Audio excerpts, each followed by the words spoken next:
آپ کے علم میں ہوگا کہ اس وقت دنیا کی کل آبادی سمجھی جاتی ہے 6 ارب یعنی 600 کروڑ. اس میں کم سے کم 120 کروڑ مسلمان ہیں امت مسلمہ. گویا کہ ہر 5واں انسان جو ہے دنیا میں وہ حضور صلی اللہ علیہ وسلم کا کلمہ پڑھتا ہے. اتنی بڑی تعداد. اس کے ساتھ ہی کتنا بڑا علاقہ جو ہے اس زمین کا وہ اللہ تعالیٰ نے اس امت کے قدموں تلے رکھا ہے. اگر آپ نے نقشہ دیکھا ہو دنیا کا تو آپ کو معلوم ہونا چاہیے کہ شمال میں جو بہت بڑا یہ نظر آتا ہے سائبیریا اور روس کا علاقہ، یہ سب غیر آباد ہے. اس طرح شمالی امریکہ میں بھی کینیڈا سے اوپر بڑے بڑے آپ کو بر اعظم سے نظر آئیں گے، یہ سب غیر آباد ہیں. جو آباد علاقہ ہے دنیا کا اور جو زرخیز علاقہ ہے دنیا کا، اس کا کتنا بڑا حصہ ہے کہ جو امت محمد صلی اللہ علیہ وسلم کے قدموں تلے. انڈونیشیا ملائیشیا سے چلے آئیے، اس کے بعد مسلسل چاہے کہیں مسلمان اقلیت میں تھوڑے بہت ہیں، لیکن پھر بنگلہ دیش آتا ہے، بڑی عظیم اکثریت کا ملک ہے. پھر بھارت میں اگرچہ اقلیت میں ہے لیکن 20 کروڑ مسلمان بھارت میں اس وقت ہے. پھر جو پاکستان سے شروع ہوا سلسلہ، افغانستان، ایران، چلتے جائیے ادھر ترکستان، چینی ترکستان، روسی ترکستان، پھر آگے چلیے عالم عرب، افریقہ کا پورا شمالی علاقہ، افریقہ کا تقریباً سارا وسطی علاقہ. یہ سب کیا ہے؟ کتنا بڑا رقبہ ہے. اور ہر طرح کی نعمت اللہ نے دی ہے. اس میں نباتات بھی ہیں، اس میں معدنیات بھی ہیں، اور سب سے بڑھ کر آج کی دنیا میں جو اہم ترین شے ہے کہ پیٹرول جو ہے، تیل جو ہے، اس کے سب سے بڑے ذخائر وہ ہیں کہ جو مسلمانوں کے قدمے تلے.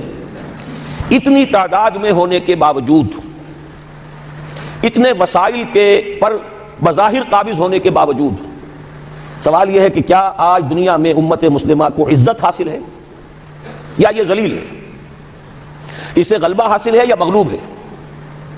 اسے کوئی دنیا میں وقار حاصل ہے یا یہ بالکل بے وقار ہو کر رہ گئی؟ یہ بات ہے جو ہمارے سمجھنے کی ہے. آج کیوں ذلیل کہ کل تک نہ تھی پسند گستاخی فرشتہ ہماری جناب میں. اس وقت صورت یہ ہو چکی ہے، آپ کو معلوم ہے کہ ہر جگہ پر پسماندگی کا نشان مسلمان ہیں. ہمارے سارے وسائل پر دوسروں کا قبضہ ہے. ایک ہی شے رہ گئی تھی تیل، خلیج کا تیل، اس پر بھی آ کر امریکہ کی فوجیں ان کے سر پر بیٹھ گئی ہیں. سارا کا سارا تیل اب ان کے قبضے میں ہے. ادھر خلیج کے دہانے کے دونوں طرف وہ اپنے مورچے بنا رہے ہیں تاکہ یہاں کسی کا داخلہ نہ ہو سکے. بڑے بڑے جتنے لوگ ہمارے ہیں ان سب کی دولت ان کے پاس ہے. کہنے کو تو سلطان آف برونائی دنیا کا امیر ترین آدمی ہے، لیکن دولت ہے کہاں اس کی؟ انویسٹڈ تو وہی ہے، اسی کے بینکوں میں ہے، انہی کی کمپنیوں میں ہے. کسی کے پاس کچھ نہیں ہے. سعودی عرب کے کوئی ڈالر ہے تو کہاں ہے؟ جیسے شہنشاہ ایران کا جو اثاثہ تھا، سرمایہ تھا، جو سارا کا سارا انہوں نے جو ہے وہ فریز کر لیا. تو یہ دولت تو ساری وہی ہے. کہنے کو ہے کہ آپ کے اکاؤنٹ میں اتنا روپیہ ہے، لیکن سوال یہ ہے کہ وہ اکاؤنٹ پھر واقعی کس کے قبضے میں ہے؟ پھر آپ کو معلوم ہے کس طریقے سے مسلمانوں کے ساتھ سلوک ہو رہا ہے. ہر جگہ پر جہاں چاہیں، جس طرح چاہیں انہیں ستا لیں.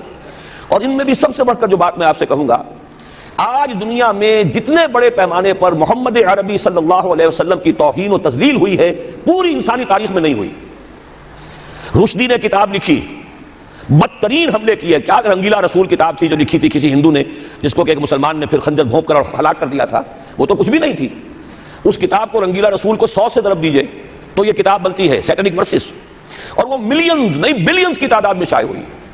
اس کے خلاف احتجاج اگر کسی نے کیا ہے تو ان کے اوپر جوتے پڑے ہیں، اوپر ڈنڈے پڑے ہیں. پوری مغربی دنیا اس کے پیچھے آ گئی ہے، سپورٹ کیا ہے. لے دے کے ایک ملک نکلا ایران، اس نے کم سے کم یہ کہ اس کے قتل کا فتویٰ تو دیا، لیکن کیا کرے، قتل کرنے کی تو نوبت نہیں آئی. پورا عالم عیسائیت اس کی پشت پناہ ہے، اس کی مدد کر رہا ہے. یہ اتنی بڑی توہین محمد رسول اللہ صلی اللہ علیہ وسلم کی اور آپ کی ازواج مطہرات کی، اور یہ بظاہر ایک ایسے شخص کے ہاتھوں جس کا نام مسلمانوں کا سا ہے، اس کا اتنا بڑے پیمانے پر ہونا، اور پھر یہ کہ مسلمان 120 کروڑ ہونے کے باوجود کچھ نہیں کر سکتے. میں وہ چیزیں نہیں گنوانا چاہتا کہ 15 لاکھ جو ہیں وہ ہمارے افغان بھائی جو ہیں انہوں نے جانے دی. فائدہ کس کو پہنچا؟ تاحال امریکہ کو، کہ اس کی جو مد مقابل قوت تھی USSR وہ ختم ہو گئی. اسی طریقے سے جو کچھ کشمیر میں ہو رہا ہے، ہماری بے ہمیتی، بے غیرتی کا عالم یہ ہے. ہم کچھ اندر خانے تھوڑی بہت کو مدد کر کے سمجھتے ہیں کہ ہم نے فرض ادا کر دیا، جبکہ فرض تو یہ ہونا چاہیے تھا کہ ہم براہ راست اعلان کرتے اور انڈیا کو الٹیمیٹم دیتے کہ اسٹاپ دس بزنس، یا یہ کہ پھر ہم سے جنگ ہے. جنگ کا نتیجہ تو پھر اللہ جس کو چاہے دے گا. اگر انسان اللہ تعالیٰ پر اعتماد رکھتا ہو، توکل رکھتا ہو، اپنے موقف کی حقانیت پر بھی اسے یقین ہو، تو کم من فیۃ قلیلۃ غلبت فیۃ کثیرۃ. تاریخ میں ہمیشہ ہوتا آیا ہے کہ چھوٹی قوتیں جو ہیں ان کو غلبہ اللہ نے عطا کیا ہے بڑی قوتوں پر. لیکن بے غیرتی کا عالم یہ ہے، بے حمیتی کا عالم یہ ہے. زبانی کلامی ہم سے بڑا ہمدرد کوئی نہیں مسلمانان کشمیر کا. جس لیڈر کو دیکھو بڑھ چڑھ کر بیان دے گا، لیکن عملاً ہم کیا کر رہے ہیں؟ یہ ساری صورتحال جو میں نے آپ کو بتائی ہے، ویسے تو اب یہ کہ اگر اس میں ایک خاکہ سا میں نے آپ کے سامنے رکھا ہے، اس میں رنگ بھروں تو ظاہر ہے کہ یہ پورا گھنٹہ اسی میں لگ جائے گا. لیکن جو اس کا اصل لب لباب ہے وہ یہ ہے کہ ہم اپنی جگہ بڑے خوش ہیں کہ ہم امت مرحوم ہیں. ہم تو امت محمد ہیں صلی اللہ علیہ وسلم. ہم تو اللہ کے پیارے ہیں، ہم اللہ کے لاڈلے ہیں. ہمیں اللہ کی شفاعت، ہمیں اللہ کے رسول کی شفاعت بھی ملے گی. جنت تو گویا کہ ہمارا پیدائشی مقام ہے. یہ سارے جو بھی ہمارے ذہنوں کے اندر ہیں خیالات، اور یہ جو ہمارے من گھڑت عقائد ہیں، آپ سوچئے کہ جب ہم جو آبجیکٹو کنڈیشنز ہیں، گیون کنڈیشنز ہیں، جو سامنے کے حالات ہیں، ان سے جب تقابل کرتے تو معاملہ بہت مختلف ہے. یہ کیوں ہے؟ اصل میں سوال جب تک آپ اپنے سامنے نہیں رکھیں گے اس کا جواب جو ہے اب اس پر غور کیجئے کیوں ہے. کیا اللہ تعالیٰ کو محمد الرسول اللہ کی عزت و حرمت پیاری نہیں ہے؟ کیا محمد الرسول اللہ اللہ کے پیارے نہیں ہیں، حبیب رب العالمین نہیں ہیں؟ کیا اللہ تعالیٰ کو کفار سے زیادہ محبت ہے؟ کیا وجہ ہے رحمتیں ہیں تیری اغیار کے کاشانوں پر اور برف گرتی ہے تو بیچارے مسلمانوں پر؟ سائنس میں وہ آگے ہیں، مالیات پر ان کا شکنجہ کسا ہوا ہے پوری دنیا پر، تہذیب ان کی ہے، تمدن ان کا ہے، ہم تو ان کے کیمپ فالوورز ہیں، نقش قدم پر چل رہے ہیں، ہم تو ان کی صرف یہ کہ نقالی کر رہے ہیں. تو سوچئے وجہ کیا ہے؟ کیا اللہ کو کفر زیادہ پسند ہے اسلام سے؟ کیا اللہ کو محمد الرسول اللہ صلی اللہ علیہ وسلم کی عزت و حرمت کا کوئی خیال نہیں؟ سوچنے کی بات ہے.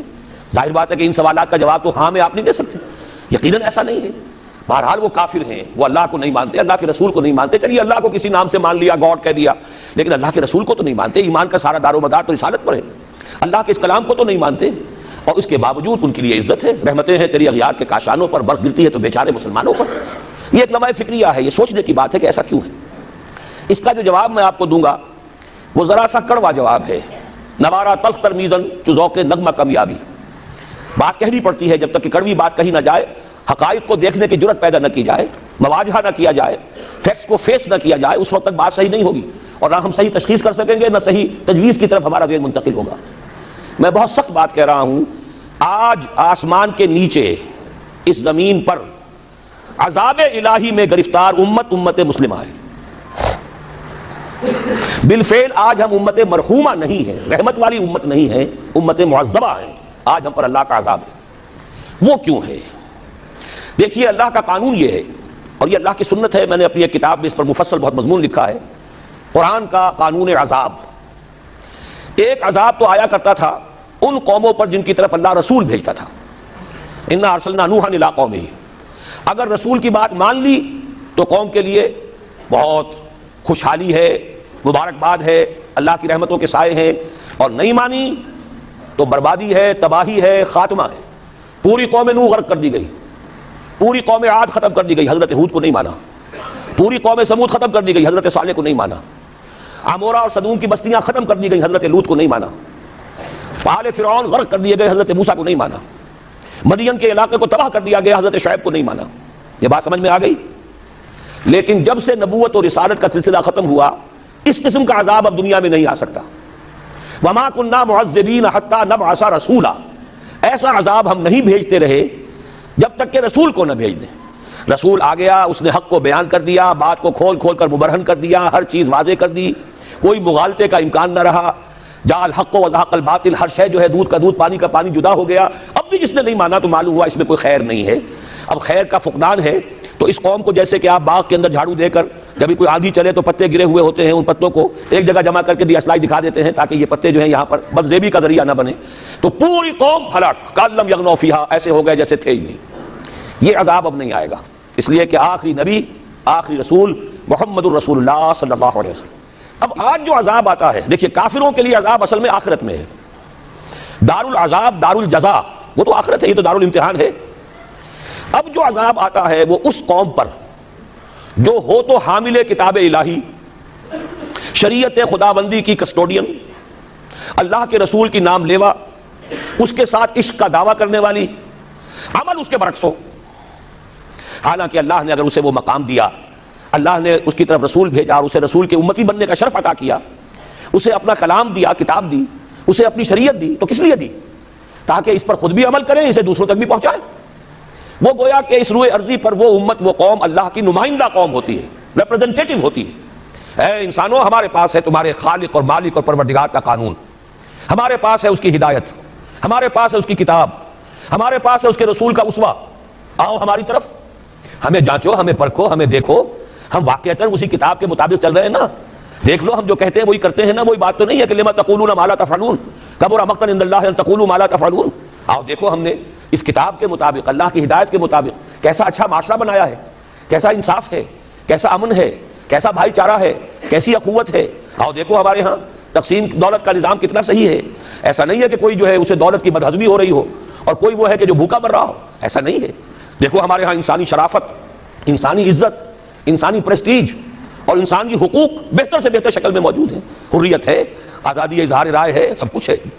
یہ کام اگر وہ امت کرے تو اس سے زیادہ خوش نصیب کوئی نہیں۔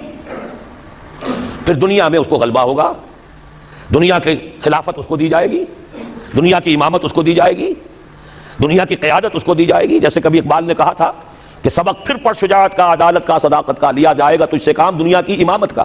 لیکن پھر وہی سبق پڑھنا پڑے گا جو صحابہ کرام نے پڑھا تھا۔ جب صحابہ کرام نے وہ سبق پڑھا تھا تو دنیا کی امامت اللہ نے ان کو عطا کی تھی کہ نہیں کی تھی؟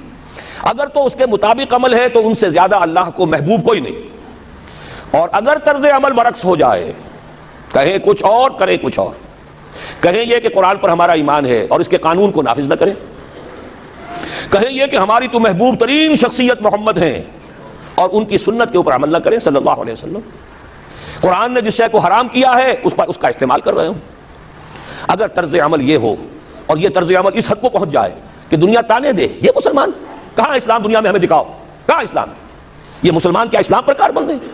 جارج برنارڈ شاہ نے کہا تھا کہ میں جب قرآن پڑھتا ہوں تو محسوس کرتا ہوں اس سے بہتر کتاب کوئی ممکن نہیں، لیکن جب مسلمانوں کو دیکھتا ہوں تو محسوس کرتا ہوں ان سے زیادہ ذلیل قوم دنیا میں کوئی نہیں۔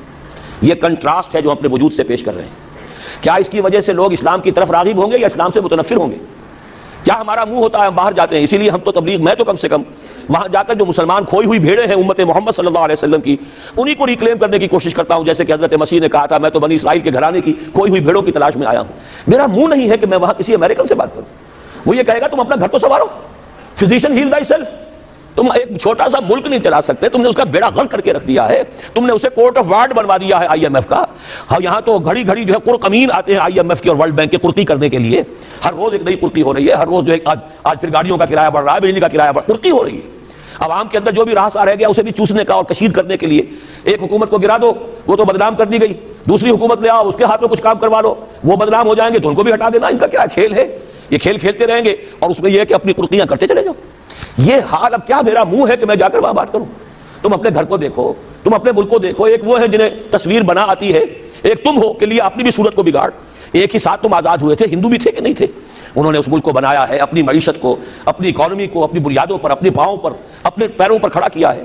آج جو ہے وہ ایک منی سپر پاور بن چکا ہے، اور وہ کہ ڈرتا تھا پاکستان دو طرف سے ہمیں جو ہے قابو میں کر لے گا۔